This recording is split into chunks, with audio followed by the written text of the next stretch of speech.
Endigi qiladigan ishimiz biz kart komandasi berilganda qanaqa ma'lumotlarni chiqarishimiz kerak. Aynan shuni ko'rib chiqamiz. Yuqoriga chiqsak, mana buni ko'chirib olamiz va pastroqqa tushib, mana bu yerdan kart komandasi berilganda dasturimiz qanaqa davom etishini berib ketamiz. Kart deb yozamiz va buni ichidan kart data degan o'zgaruvchiga get card data funksiyasini beramiz. Endi bu card data o'zida kartdagi ma'lumotlarni saqlaydi. Va card info degan o'zgaruvchiga bo'sh string beramiz. Va undan so'ng total sumni berishimiz kerak va bu 0 ga teng bo'ladi. Endi for I in card data bu card datadagi har bitta rowni ajratib olyapmiz va undan so'ng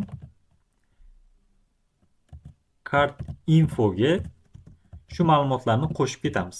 Ya'ni f-string yordamida. Product deymiz. Product I ning 0-indeksini beramiz, ya'ni shu product name. Va bundan so'ng bitta new line tashlaymiz va bunga I ning 2-indeksi price dollar belgisini qo'yamiz. Barobar va I ning 3-indeksi bu bizda amount hisoblanadi, kilogram. Va undan so'ng I ning 4-indeksini beramiz. Bu bizda total amount hisoblanadi. Va bundan so'ng ikkita new line tashlaymiz. Va har bitta row aylanganda total sumga plus barobar float ga o'zgartirilgan holatda I ning 4-indeksini beramiz. Ya'ni card datada 5 ta 6 ta mahsulot bo'lsa, har bitta mahsulotni total sumini mana bu total sumga biriktirib qo'shib ketamiz. Ya'ni dastur yakunlanganda, ya'ni loop to'liq tugaganda bizda barcha mahsulotlarni umumiy qancha summa bo'lgani kelib chiqadi. Bu loopni ishlatishdan oldin if deymiz, card datani berib ketamiz. Mana buni bitta tab bilan ichkariga qo'shib qo'yamiz. Bu nima deyapmiz? Agar card datada ma'lumot bo'lsagina, agar mijoz mahsulot sotib olgan bo'lsa, card datada ma'lumot bor va dasturimiz davom etadi. Agar card datada ma'lumot bo'lmasa, bu false bo'ladi va else qismi bajariladi. Else qismini yozamiz va bot send message ni ko'chirib olsak, Ctrl C, Ctrl V va your card is empty yozuvini chiqaramiz. Ya'ni kartda umuman ma'lumot bo'lmasa. Va loop to'liq aylanib bo'lgandan keyin bot send message f-string ga o'zgartirilgan holatda birinchi navbatda card infoni chiqaramiz va undan so'ng total sum of all products deymizda va bunga total sumni berib ketamiz. Dollar belgisini qo'yib dasturimizni yakunlaymiz. Endi loyihamizga qaytib oladigan bo'lsak, biz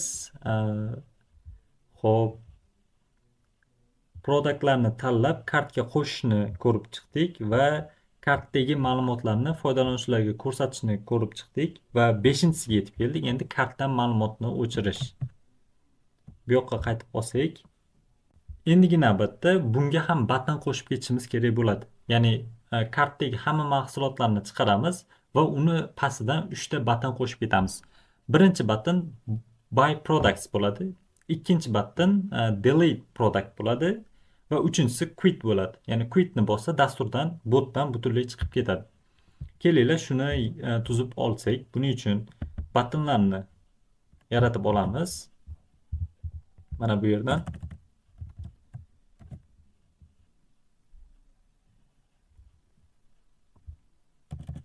buy button bo'ladi. Birinchisi, ikkinchisi delete button bo'ladi va uchinchisi 3 ta yaratamiz. Ctrl D. Bu bo'lsa quit button bo'ladi. Button. Nomlarni ham o'zgartiramiz. Buy products. Bunga buy'ni beramiz. Mana bu yerdan delete product. Bunga delete beramiz. Va mana bu yerda quit'ni beramiz. Quit.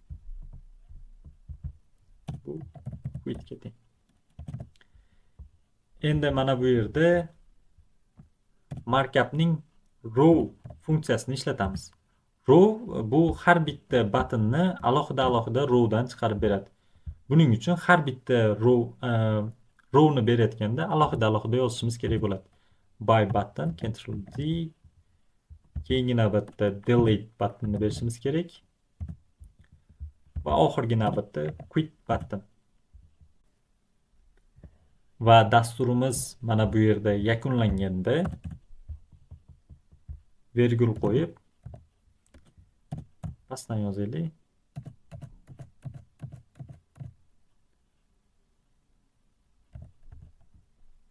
Reply markup va bunga markupni berib ketamiz.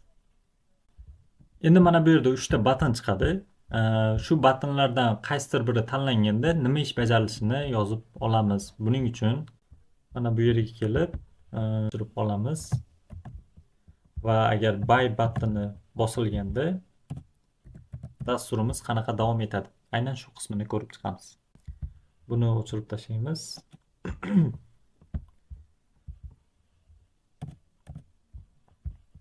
Va oxirida text sifatida thank you for your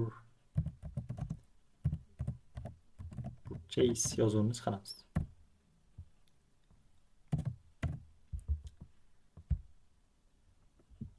Agar mijoz o'zini kartidagi mahsulotlarni sotib olganda biz ikkita ish bajarishimiz kerak.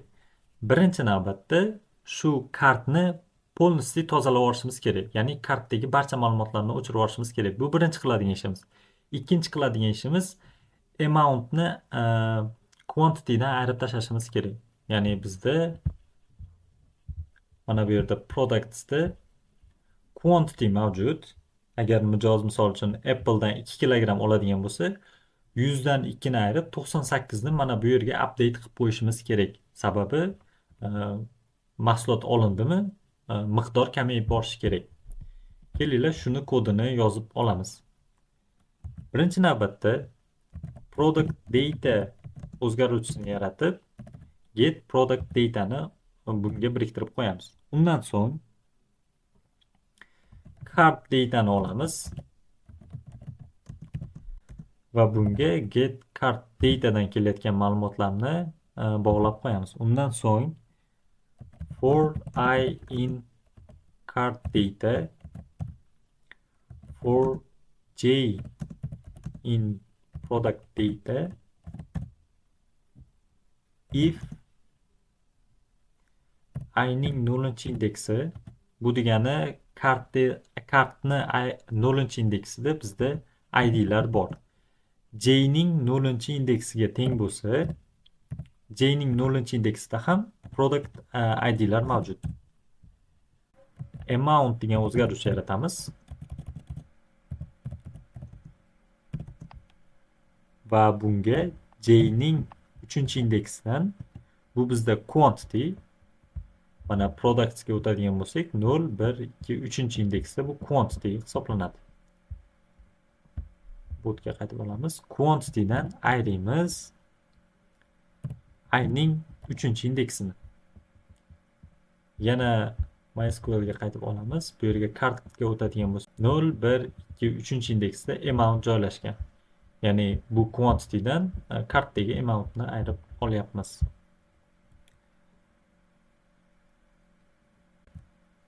Va undan so'ng biz deduct quantity degan funksiya yaratishimiz kerak. Biz bu funksiyani yaratmaganmiz. Def yordamida yaratib olamiz. Deduct quantity. Bu o'ziga id ni qabul qilishi kerak va amount ni qabul qilishi kerak.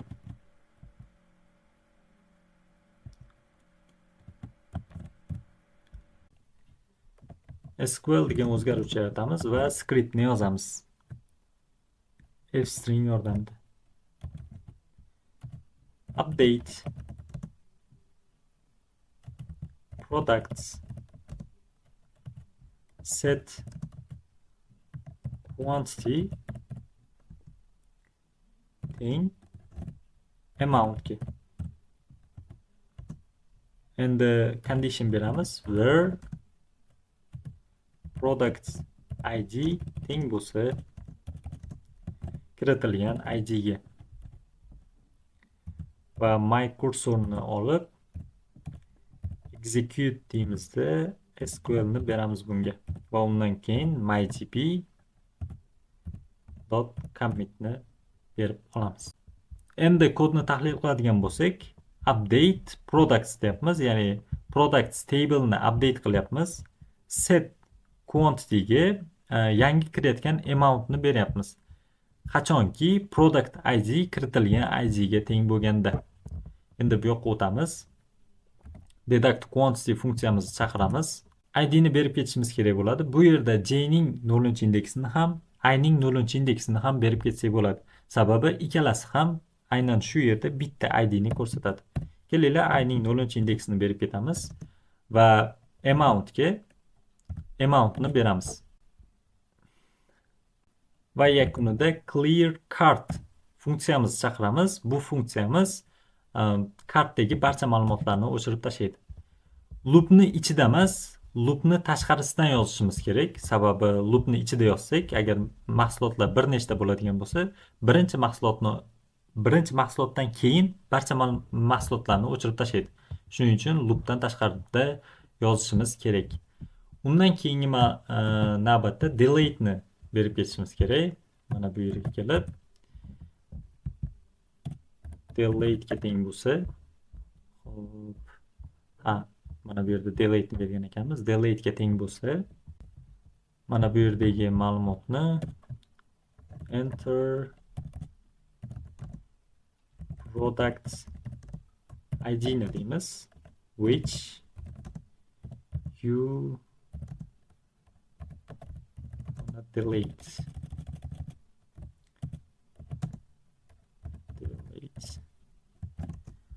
Bundan kelgan id ni bu message qabul qiladi va biz delete product funksiyasini chaqirishimiz kerak. Delete product. Va bu funksiyani ham yaratib olamiz. Yuqoriga chiqamiz va mana bu yerdan def delete product bu o'ziga message ni qabul qiladi. Va user choice ni beramiz bunga. User choice message.text va cart data degan o'zgaruvchiga get cart data ni beramiz. Undan so'ng for I in cart data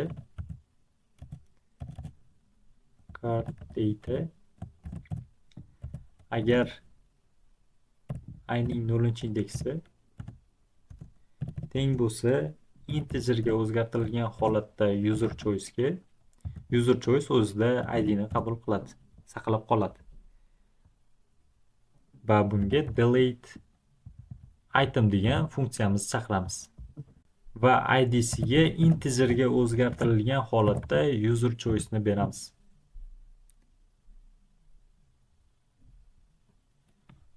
Va yakunida Ctrl C qilamizda mana bu yerdan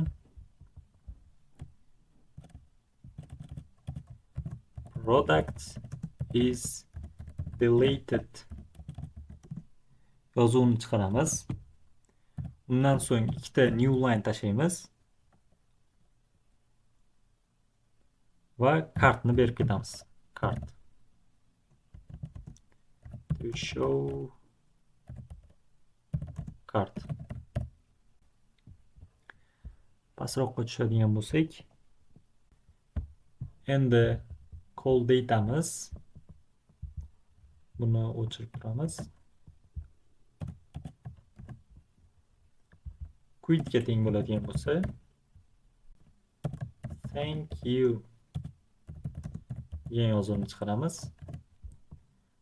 va clear kart funksiyasini chaqiramiz. Endi kodimizni bir qarab qo'yamiz. Xatoliklar yo'q bo'lsa. Xo'p.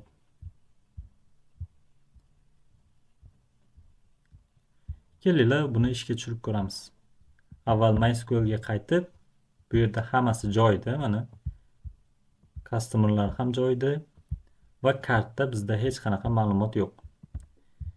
Endi botga startni beramiz. Login qilaylik. Back. Password 1 2 3 4 ni berganmiz. You logged in va products ni ko'rsatyapti bizga. Products ni tanlaydigan bo'lsak, mahsulotlar chiqib keldi, lekin men xohlagandek emas. Buni bir tekshirib ko'ramiz. Xo'p. Mana bu yerga kelganda, xo'p. Bu yerda har bitta ma'lumot new line bo'lib tushsin. Buning uchun har bittasiga mana shunaqa slash n ni berib ketishimiz kerak bo'ladi. Endi qaytadan ishga tushiramiz. Bu yoqda products ni tanlaydigan bo'lsak, mana bizga ma'lumotlar chiqib keldi. Product ID berilgan. Bir product name Apple, price $208, quantity 100. Hamma ma'lumotlar berilgan. Buni mana bu MySQL dan tekshirib olishimiz mumkin. Mana Apple $208, quantity 100. Xo'p, enter product ID deyapti. Kelinglar ikkini tanlaymiz. Enter amount 4 kilogramni tanlaymiz. Do you want to buy anything? Yes ni tanlaylik. Enter product ID. Bu safar 3 ni tanlab ko'ramiz. Ya'ni 3 bizda orange hisoblanadi. Enter amount. Bundan 10 kilogram olmoqchimiz. Yana nimadir sotib olmoqchimisan deyapti. Kelinglar yana bitta sotib olaylik. Endi bir Apple ni beraylik. Bundan 3 kilogram. Endi yo'q deymiz va kartni ko'rsatyapmiz. Bizda to show card. Kartni komandasini bosadigan bo'lsak, this data is not found. Xo'p. Bu xatolik berdi. Endi buni tekshirib to'g'rilashimiz kerak bo'ladi. Pastroqqa tushadigan bo'lsak, biz kartgacha yetib keldik. Mana bu yerda products komandasi to'liq bajarilyapti. Mana bu yerda yes yoki no komandalari ham 100% bajarilyapti to'liq. Xatolarsiz. Endi mana bu yerga kelganda bizda qanaqa ma'lumot chiqardi? This data is not found degan ma'lumot chiqardi. Xo'p. Kartni tanlaganimizda shunaqa ma'lumot chiqardi bizda. Kart. Xo'p.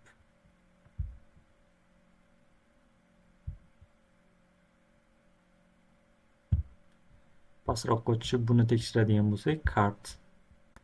Mana bu yerda xatolik ketgan ekan. Mana kartni tanlaganimizda bu mana bu yerdagi hop, mana bu yerdagi kartga emas, check name funksiyasiga ketib qolyapti. Chunki mana bu yerda next register next step handler berib yuborganmiz. Buni o'chirib tashlaymiz. Hop, mana bu yerda hammasi joyida. Endi dasturimizni ishga tushirib ko'raylik. Va undan oldin kelinglar, customers hammasi joyida. Products'da hali buy qilmadik. Shuning uchun quantity hammasi joyida. Endi kartni tekshirib ko'radigan bo'lsak, biz 3 ta mahsulot sotib oldik. 4 kilogramm banan sotib oldik, 10 kilogramm orange va amount appledan 3 kilogramm sotib oldik. Mana bu yerda price'ni juda ko'p chiqarib yubordi, sababi ko'paytirishda shunaqa xatolik ketib qolibdi. Buni oldini olish uchun round berib yuborishimiz kerak. Ya'ni hisob-kitob qilayotganda yuqoriga chiqib olamiz va mana bu totalni round funksiyasi yordamida totalni beramiz va bundan so'ng bir raqamini beradigan bo'lsak, nuqtadan keyin bitta raqamni qabul qiladi bu. Endi dasturimizni qaytadan ishga tushiramiz.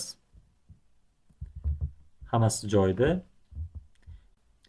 Endi kartni yana tanlaydigan bo'lsak, mana bizga product banan $5, 4 kilogramm va jami $20 bo'ldi. Endi orange $3 10 kilogrammi $30 bo'ldi. Apple bo'lsa biroz xatolik ketib qoldi shu yerda. Kelinglar shu Apple'ni o'chirib tashlaylik. Delete productni tanlaymiz. Enter product ID which you want to delete. Apple'ni ID'si nechi edi? Apple birinchi ID deydi. Kelinglar 1 ni tanlaymiz. 1 enterni bosamiz. Product is deleted.